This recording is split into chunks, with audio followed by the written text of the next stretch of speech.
Hello everybody, I'm Don Counts. Welcome into Fayetteville Public Utilities Channel 6. Today I have my friend Danny Pigg in the studio with us. Good afternoon, morning, after whatever it is today. How are you, Don? How you doing? I'm doing well, thank you. How are you? Good, good, good. You always a busy man, always got something going on, and just wanted to talk to you a little bit about, let's talk about Provisionport first. Let's talk about the history of Provisionport. Well, how did this all start? Oh, wow. Back in 2008. A lady by the name of Rose Mitchell had a vision about an assistance program to help people that was having a hard time helping themselves with food. Prior to that, we were working with an organization called Angel Food Ministries. Angel Food was a discount food organization and it was national, where that for $20 or $25 you would get $60 to $70 worth of food items. But in working with that organization, we found out that there's a lot of people around here that just didn't have the $20 or $25. So Rose, like I said, with the vision, she started up Provisionport, which assisted folks who didn't have that $20 or $25. So actually, for a period of time, we operated two separate food ministries. The first one was Angel Food Ministries, and we worked with the folks who had just a little money. And then for those who didn't have any money, we put them, mixed them with Provisionport.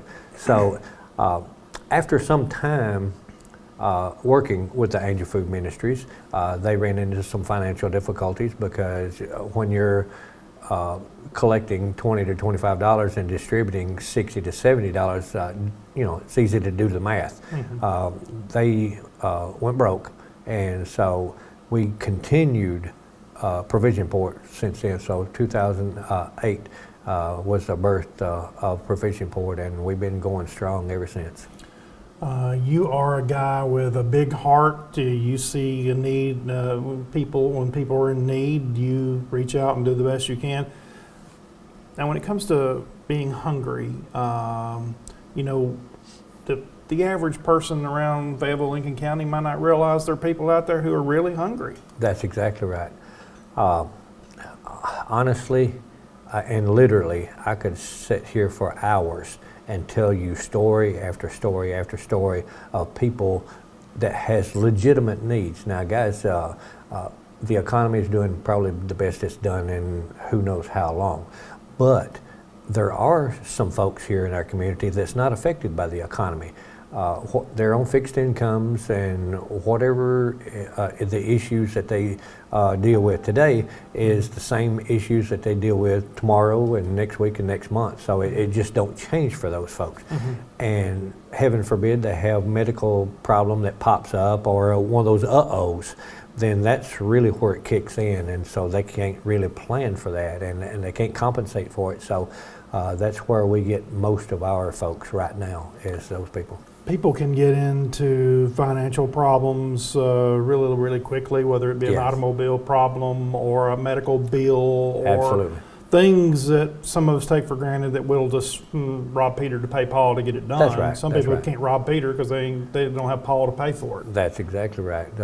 There's a lot of these folks, their resources are so limited that when something comes up, an emergency comes up, then they really got, it's a choice. A whole lot of times, okay, if you got something that breaks that you got to have, then fix it or eat. And that's a choice that we see a lot of times, even with medications. Sometimes folks will have budgeted their medications that they take on a regular basis, but when they get sick or whatever happens, they have that little bit of extra. Even sometimes $10 is just a catastrophe if they have to put it out for medications or that sort of thing. Or if they're utility, if we run into, right now, it's warm now, if it's a little bit warmer than and the utilities run a little bit higher, then it just devastates them. In the wintertime, if it gets a little bit cold, and so it's just devastating times that these people run into sometimes, and that's where we'll kick in and try to help them through those tough times. So if somebody is in that shape, what's the process of getting into the food drive? Well, because we've been around Fayetteville for quite a long time with Provision Port, you know, even though we run into people all the time that don't know about Provision Port, there are still now people that has learned us and learned what we do and our benefits. So we get referrals. More often we will be referred to a person or a family rather than that family themselves coming to us. So churches, South Central Human Resources, our hospital systems, lots of different organizations here in town has our information and our contact information. And as people come for various needs, if they think we're suited to help them out, then they will refer those people to us or call themselves on behalf of those people. Absolutely. Well, the majority of the people out here who are watching today could really help you because you're having a food drive absolutely. to actually help these people in need. And so let's talk about how we who have plenty could help people who don't. Okay, 24th of August. It's just a little more than 3 weeks away. We will be in Park City this time. It's the first time that we've ever had a food drive outside the city limits.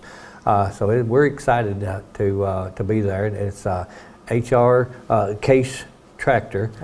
So that's where we'll be, and we'll be there. It's a Saturday morning. We'll be there from 7 o'clock in the morning to 12 noon. That's their Saturday hours, and we're going to be in the parking lot, meet and greet and that sort of thing. And if anybody that would like to donate, and we hope there's a lots of them, just drive by. You don't even have to get out of your car. We'll have volunteers to meet you at the car.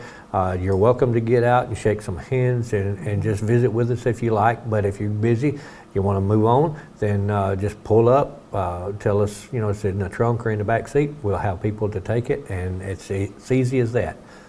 Now, for the people who can't get to us on Saturday, now I know we're from 7 a.m. to 12. That's only a 5-hour window, and sometimes people, you know, they just can't meet it. Right. For the week prior to this event, Case HR will be taking the donations from their store during their regular business hours. So they got all day long that you can just go by and drop off, whether it be canned goods, box goods, bag goods, whatever, non-perishables is what we're looking for.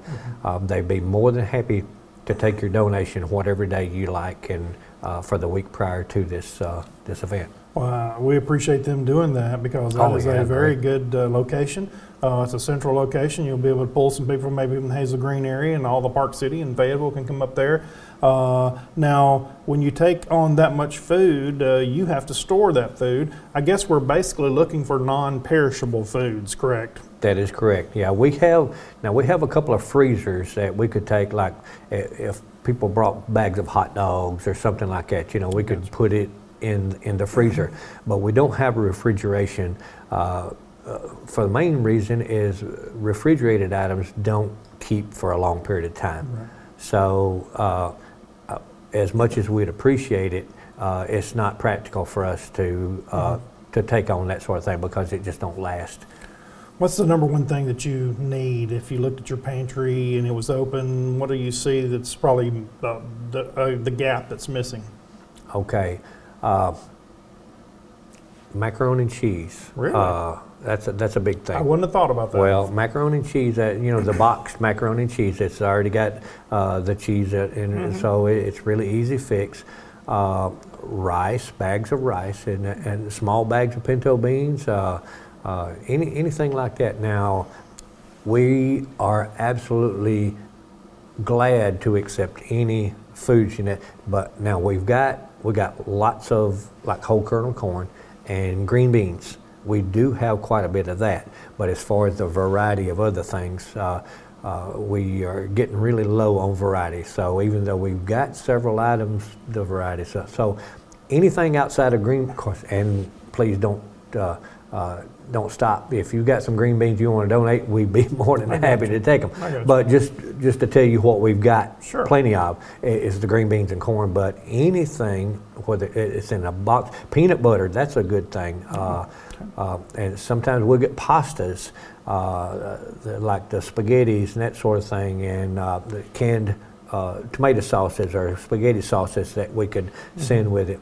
Anything like that is great. The cereal, boxes of cereal for these kids and the families and everything. So whatever you like, just let your imagination run wild and load up and bring it down. We'd be glad to take it. August 24th. August 24th from 7 in the morning to 12 noon is when we'll be there. And the whole week prior to that, you can drop off there at Case IH. Yes, Mr. Huffman over at HR says, bring it on, we'll take it. So those folks, I can't say enough good things about them. I agree.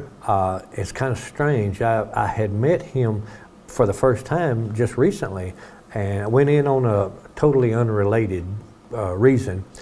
They helped me out with that reason, but then just in talking, you know, I don't have any problem mentioning things that's near and dear to me. That's right. But anyway, in talking, I told him we were looking for a location to do this food drive, and I mean it was the easiest thing in the world to get that location, because he said, "Yeah, we'll do it." You know, he didn't know me, he didn't know, but you know, those guys out there are so. Oh no, they're great people. They're just great people, and if you need anything related to their business, I encourage you to go out and see them, because they are some super folks. They've expanded a lot out there. That's a big operation. That's exactly right. It's going to mean a lot to Fayetteville and Lincoln County. Absolutely. That's for sure. A lot of farmers out there that take advantage of their programs. There are so many things that we will reiterate the time and the date of that again at the end of the show. But let's talk about your medical equipment. When you think about medical equipment, when the average person thinks about medical equipment, you think, well, you just get that they're going to bring that to you. That's not always the case. That's exactly right. You know, we're involved in so many different things, food being, you know, only one of the things that we're involved in, but we got started with medical equipment, furnishing medical equipment to people who need it but can't afford it. That stuff is expensive. Yes, it is. Oh my gracious! I mean, say a power chair. It's nothing to pay $6 grand for a power chair. Hospital beds, they're just outrageous. Now, more times than not, folks will have some sort of insurance that will pay for it, but it's amazing how many people are not covered for certain items that they really, really need. So we started gathering medical equipment to furnish people in need, and it started out just occasionally somebody would call and need a wheelchair, or they'd need a walker occasionally, and then all of a sudden it just kind of like exploded. And I don't mean exploded from people who just want it to get it or who have other resources that can furnish it to them. I'm talking about legitimate needs. Right. People saying, hey, look, I can't afford this. My insurance company says I don't qualify, but my doctor says I need it, and I don't know what to do. So we started gathering and inventorying medical equipment and furnishing it to folks. Now we've got hospital beds, we got power chairs, we got walkers, we got wheelchairs, we got bedside commodes, shower chairs, just about anything that you can name in the way of medical equipment, and a lot of times supplies. Like right now, I've got a bulk of supplies for a feeding tube patient. That stuff is anything related to medical is expensive. So those supplies that I've got now are earmarked for a particular patient that don't have insurance. Right. And so, and with that one, unlike the food drive or the food, we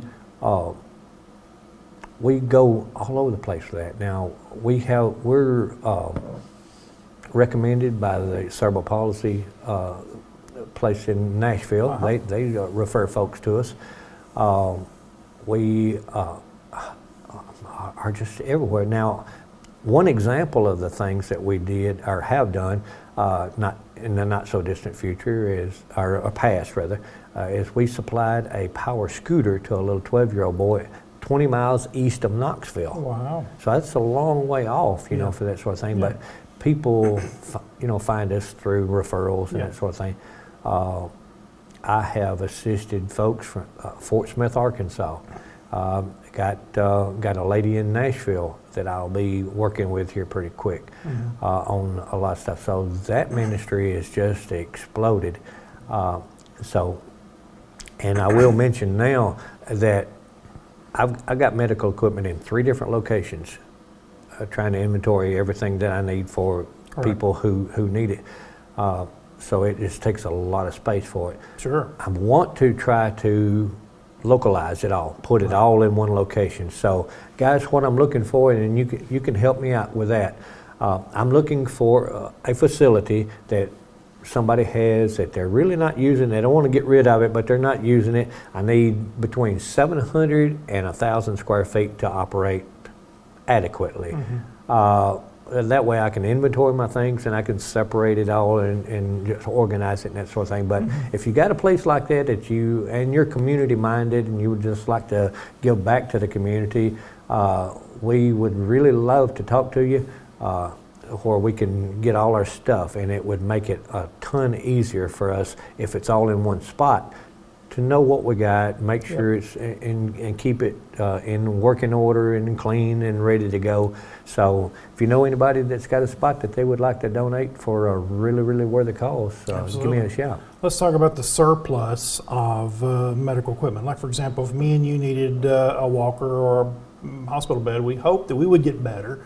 Yes. And that bed now is going to be available for us to donate to somebody like yourself. And I'm sure somebody's probably sitting out there home with some extra stuff that they need. They don't, in some cases, unfortunately, people pass away. Then you've stuck with the equipment as well. That's where you come in, correct? Yes, you come get absolutely, absolutely. You just give me a shout, and we'll get my number and my email address here in just a little bit. Is this the number here? This number, the 7937 is mine, the 8672 is our Provision Port office number. So I promise you, you'll never get me on the office. I'm just too busy. Yeah, so you're not. provisionport@gmail, and then I'll give you my personal email here in just a little bit, and that would be good for the medical equipment. But anyway, we got just tons of stuff. This weekend, I had a call from some folks all the way over in McMinnville, Tennessee. How in the world these folks get my contact information, I got no idea. But they want to donate to us on the medical equipment. So I'll go over there and get what I understand is it's a pretty good truckload of things that that we want to pick up in inventory. So I've got some folks that's wanting a hospital bed. Just a couple of days ago, I sent out a carrier that fits on the back of your vehicle that lifts and carries a power chair. Matter of fact, I've distributed 2 of those. But I mean, you never know what you're going to be asked to supply. Absolutely. And this is almost a daily thing. Where it's either somebody needing food or somebody needing medical equipment or something. Or somebody's got some stuff to give. Yeah, or somebody's got. That's right. So you're full time. You full time. This don't pay, does it? No, it pays a different way. Okay, that's right. Monetarily, it stinks. I tell you. But my diesel is pretty expensive in my old pickup truck. That's right. But it pays in a different way. I understand. Let's talk about. Tell everybody how you know Lee Marshall and who she is. Oh, Lee Marshall! Wow, Lee is a unique person. I tell you what. Of course, most people know Lee from Huntsville news station. She was on a couple of the news channels for a long period of time, and she was an anchor and did an outstanding job. She has a talent outside of news anchor of singing. Oh. She is a wonderful singer. So one of the programs that I had fundraiser for my food assistant for Provision Port. We needed some singing talent, and I contacted Lee, and she said, "Yeah, it'd be great," So she came up and sang with us and that sort of thing. So we got to know her, and just kind of went from there. But so what are you working with her on now? Okay, what I'm doing with Lee now, we have started advocating for Lee. Lee has a foundation. She left the TV, and she has a foundation called Kids to Love.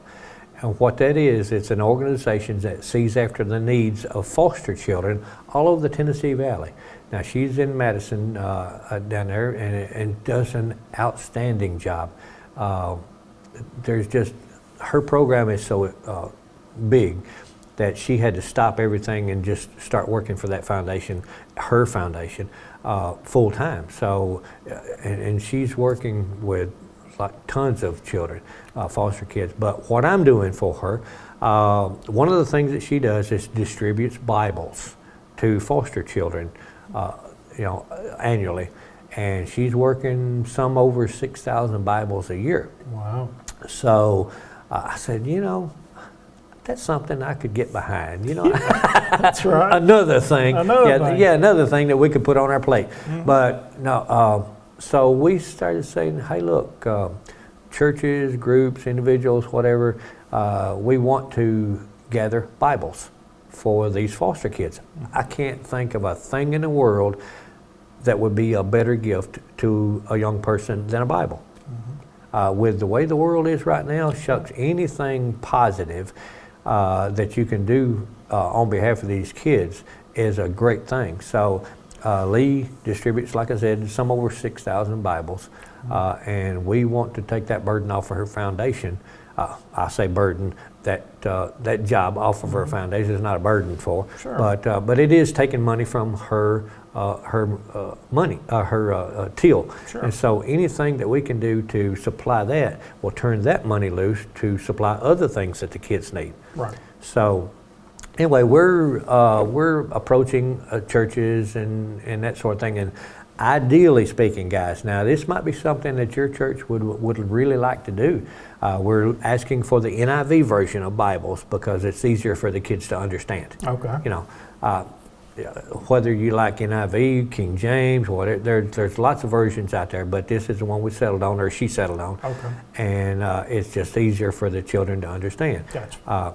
If you read something and you don't understand it, it don't mean squat to you. That's true. So this is what we're looking for. Now, best case scenario, what I'm looking for it to do, I would really like to set up 35 churches or organizations, whether it be just a group of people that got together, that would pledge 200 Bibles per year. Okay. 200 Bibles over a course of a year is not a lot to ask for. That's right. But if we can do that, then we can bump her 6,000 plus up to 7,000 children who would receive a Bible every year. Yeah. And so I think that's a doable thing. That's a lot of Bibles times 35 churches if you pull that together. Yeah, well, that's 7,000 Bibles, on that. So, yeah, there you go. There's your math. Yeah, there you go. Well, my Flintville math didn't calculate that. I got you. Well, that math is my bag. Is it? Okay. I'll call you. If you saw my bank account, you wouldn't think it was, but But anyway, if we could do now, just because we're looking for 35 organizations or groups to pledge 200 Bibles, don't mean we wouldn't take one Bible, 5 Bibles, 10 Bibles. We'd be glad to have them. But if we could get a pledge from these groups to do 200 Bibles over a course of a year. Now, it don't have to be a certain time of year, just 200 Bibles within that year.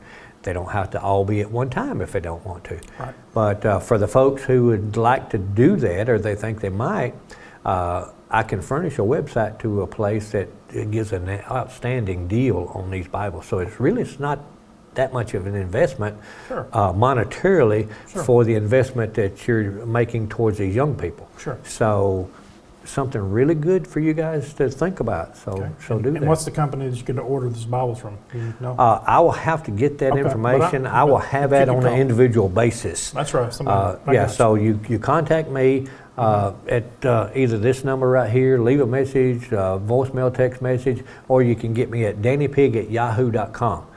Real simple and easy. So I'll set that up that way so people could remember it. So you remember my name and yahoo.com, you got my email address. Gotcha. So do that and I can furnish out So Kids to Love, Lee Marshall, and you're working with that, with getting Bibles to foster children. When I first met you, I've known you for a long time, but I actually first met you, you were dealing in hospice. Yes, yes. I've been with our not-for-profit hospice, Lincoln Medical System, for over 12 years. Wore a lot of hats over the course of the 12 years. Right now we're just doing promotions and seeing after things for the patients that we might have that don't have medical equipment that need it. Now I will furnish it. That's Danny Pigg furnishing it. That's not volunteer, hospice volunteer. So I'll help them out with that. Comfort and safety issues in the homes of patients. We have dealt a lot with that. One quick example would be a fellow that was a hospice patient. His living conditions was just atrocious. The bed, the mattress that he was on was in such bad shape that the springs had broken and was sticking through the fabric, and that's what he was laying on, kind of like the bed of nails that you see in some of the movies or whatever. He was living in a home that had a tin roof. Now, I don't mean this commercial tin, metal like you see today. This was like what you would see on a barn, that sort of thing. No insulation, no air conditioning. So it was just like in the middle of summer, just hot, blazing hot inside his home, as well as no hot water. The man didn't have any hot water. Somebody had went in and wired up a hot water heater, and the wiring that they put in there was just terrible. Wired a hot water heater on a lamp cord of all things. So yeah, so as soon as they turned it on, it was just burned it in two. It's wonder how it burned the house down. Sure. But we found out about that, and through our hospice program, for our involvement, we addressing comfort and safety. So we got donations of a new mattress. We got a couple of air conditioners that we installed for them, donated. And then we repaired and redid the hot water heater so that he could have hot water. So that sort of thing, all the way down to one real quick example of comfort and safety. We painted a house. Now you say, how can that be a comfort or safety issue? Well, there's lots of different examples of comfort. This fellow was distressed over leaving his house needing paint for his wife because he knew his days were short. So it was a mental comfort. So a few of us volunteers got together on a couple of weekends and went over and painted his house. And this fella, it was so uplifting. It was a blessing to us to be able to do this. But this man, as close to it was for his life here on earth to be over, he made it to a wheelchair, got out in the yard, and he almost couldn't get through the door with a smile on his face. He was looking. So this was a mental comfort for this fella. We got that house painted and everything, and he was at peace. So there's lots of different examples of comfort and or safety. So that was one of them. So I mean, we can't paint everybody's house, but we just address the needs as they come. Absolutely. But our hospice folks, I tell you what, I can't say enough good about our hospice program. Now, I'll put our people up against anybody's, anywhere. We got some of the most qualified and most caring individuals in our program that I've ever seen in my life on any particular program. These people really get in there and do their 110 to 20% every time. So, and when you're thank you for everybody out there.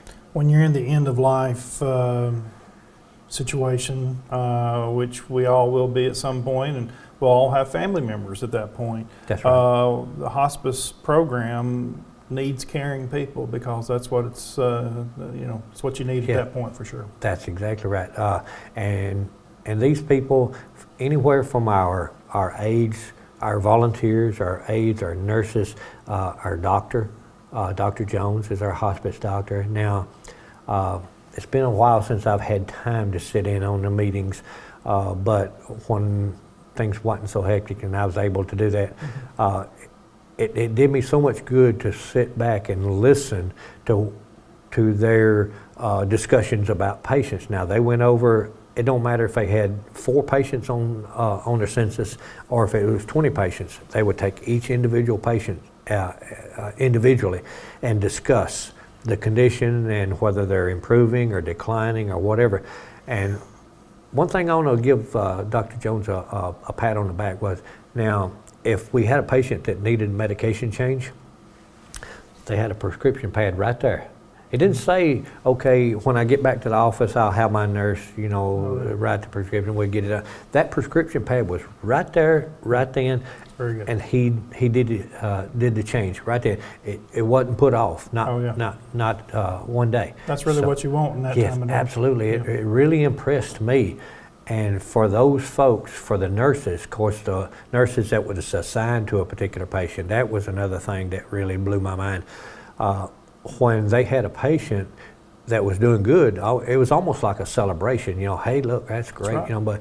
But if the patient was declining, then I've seen tears shed. I've seen all kinds of stuff. These people are really caring, and they're genuine. So anything you can do to support our hospice program, please do. They'll have events, on occasion and that sort of thing. So anything that pops up that you can support them, please do. They're absolutely wonderful people. Absolutely. Danny Pigg, we've talked about a lot of things today. We've talked about medical equipment. We've talked about Kids to Love. We talked about hospice, but food drive. We got a big food fundraiser, food drive to get more food coming up on August 24th. Let's talk about it and give them the details. Yes. August 24th, that's Saturday. It's coming up in a little more than 3 weeks, so it's almost here, guys. Come on down to H&R Implement, and it's a case dealer. They're on Highland Rim Road, just off the Huntsville Highway. So once you get down there, turn right on the Highland Rim Road. You can't miss it. Big red building and big red machines out there. Oh, yeah. Absolutely great folks. And for those who can't be with us it'd be 7 a.m. to 12 noon. Is when we'll be there. If you can't make it any day prior to that date, then come on down and they'll be glad to take your donation. If you don't have time to shop, some people don't have time. Now, we are a 501c3 organization, so if you decide, hey, look, I can't shop, I don't have time for it, but I do have $5, I do have $10, I do have $100, whatever it is you might have. That you would like to donate, it is fully tax deductible. So, very good. We just make it so easy that there's no reason why people can't support it. Absolutely. Well, we appreciate what all you do, all the things you're involved in.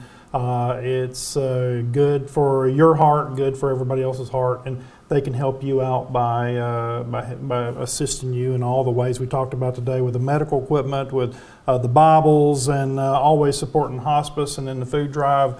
Is going to be a good thing, and we appreciate everything you do. Well, it's my pleasure to be able to, and it's a blessing to me. I hear so many times, and I wish we had time to get into some more examples, but we just don't have that. But so many times people say, "You're such a blessing." But no, they're a blessing to me. Those folks that, and for you guys that donate, you're a blessing, and you can get your blessings by helping others. Now, don't sell yourself short. If you can only donate $5, or if you can only donate 1 can of vegetables or 1 box of macaroni or whatever, that one item, you can't imagine what the impact will make. Just real quick, I got to share this and then we're done. I promise I'll not take up your time. That's fine. To tell you the severity on some of these people, I was called a little while back to assist a fella, called on his behalf. He didn't call me, but I was called on this man's behalf. When I got down there with the food, I heard he was out of food. When I got down there with food, I found out that for the last 4 days prior to my visit with the grocery items, he had been eating granulated sugar. He had a bag of sugar, and just every so often he'd go in and take a spoon and dip down in it, and he would eat that sugar, and that's what was sustaining that man. We have people like that within our community, folks. We got people living under bridges in our community. Seriously. And I know this for a fact. It's not hearsay. I know this for a fact. get out and do what you can. I mean, even if you can't afford anything, if you can't afford that one box of items, then tell somebody where they can get help. That's your contribution. So no matter what your financial status might be, finance is really immaterial. So everybody can contribute something. Most of us don't know what it feels like to be truly hungry, but that would be a terrible thing if you was hungry and didn't have anything to eat. That's exactly right. I go to families on a regular basis, and this is not once a month. This is not once a year. This is every week. I'm going to families' homes where it's not that they don't have what they want to eat. They just don't have anything to eat. So you see the world, and you see the world in ways that many people don't get to see, and we appreciate you sharing that with us, and we appreciate you doing what you can to help people in need. Danny Pigg. From what you guys do, whenever I come down, I appreciate you, because if it wasn't for FPU, Channel 6, and you guys, I couldn't get the word out that, hey, look, we need it, and these people need it. So what you do for us is immeasurable. So thank you so much. We appreciate you watching today. We've had Danny Pigg on the show talking about provision port and hospice and Kids to Love and so many more things. So get out and support Danny Pigg and support the programs that he's involved in. And we appreciate you watching here on Fayetteville Public Utilities Channel 6. I'm Don Counts, and we'll see you back in here next time.